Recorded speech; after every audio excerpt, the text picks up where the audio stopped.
Kia ora tonight in this edition of City News. Joe Rock wins the Rotorua Bay of Plenty Hunt Cup. A new campaign promotes our region in Australia, and there's still time to plan an event for Clean-Up Week. The Rotorua and Bay of Plenty Hunt Club held their annual meeting at Aroa Park yesterday. The feature race came in fourth on the program, with the Sweeney Townsend Rotorua and Bay of Plenty Hunt Cup, an open hurdle event competing over 3,500 metres. The winner was number 5 Joe Rock, ridden by apprentice jockey Jessica Forbes. We spoke to the winning jockey shortly after the race. What's it like in that moment out there? Just amazing. I can't believe it. Is it a passion for you?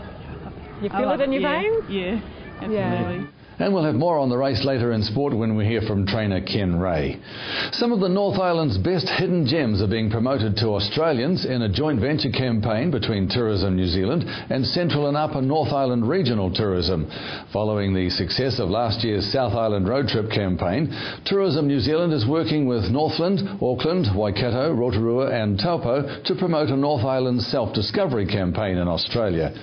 For the next 4 weeks, all commuters passing through Sydney's Town Hall train station will be unable to miss a huge range of unique North Island experiences displayed in all visible walkways. The objective of the campaign is to raise awareness of the North Island as a unique holiday destination. Physiotherapy specialist GM Jagasoti, or Jaga, has been in town this week at the invitation of Polio New Zealand. Jaga is a world-renowned expert on the late effects of polio and was invited to speak to health professionals at QE Health.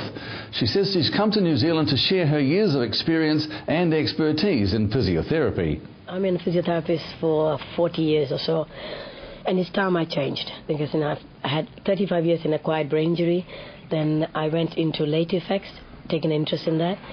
So in total of 40 years, that's enough. So I want to change direction, and before I do, knowledge is useless unless you pass it on. It's like, I suppose, like money. It's meant to be passed on. It's only useful if you spread it. It's no point having it in one place. Sure. So for it to die with me, because then 40 years of knowledge is at the expense of patients who have suffered.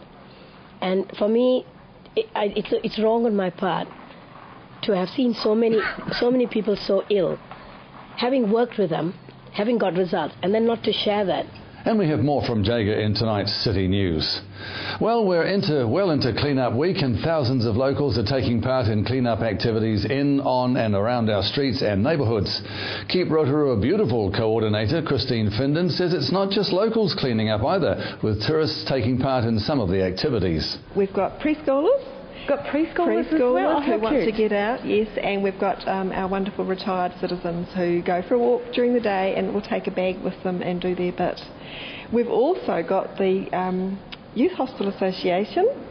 They came up and phoned me up and asked if they could do it. They've done it in the past, and they get not only the staff down there, but Hayley is wonderful. She gets the guests, our tourists, out of bed, and off they go, and they do Kurau Park and the surrounds there. So across the board, it's fantastic. It really is. Christine Finden says it's not too late to plan a clean-up event, be it big or small, it all helps. You can contact Christine at RDC for a clean-up pack. And in sport tonight, as we heard at the top of the news, the winner of the Sweeney Townsend Rotorua and Bay of Plenty Hunt Cup was number 5 Joe Rock, ridden by apprentice jockey Jessica Forbes. We spoke with Joe Rock's trainer Ken Ray of Muriwai Beach. Just tell us just a little bit about the horse, because it's absolutely magnificent just looking. Well, he came from another train a few years ago.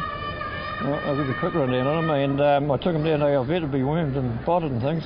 And he wanted to go to the SPCA on the other trainer because the horse was that bad a condition.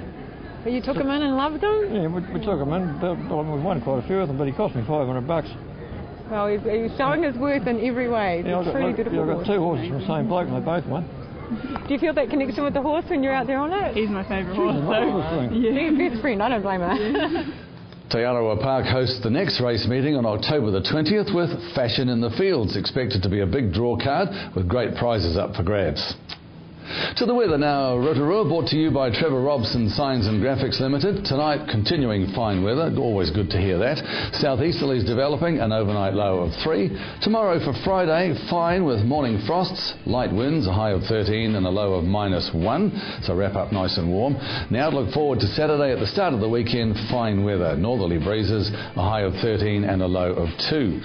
And if you're venturing out onto Lake Rotorua, the marine forecast looking reasonable. Southeasterlies easing to 10 knots in the morning, then easing in the afternoon. Waves less than half a metre and fine conditions. And don't forget, for program listings and other info, check out our website. That's tvrotorua.co.nz. And still to come in tonight's program, I meet visiting physiotherapy specialist Miss J.M. Jigasotti. Alan Solomon checks out a new development at Tihio Tonga. And Dr. Kate explains why the Blue September campaign is important to men's health.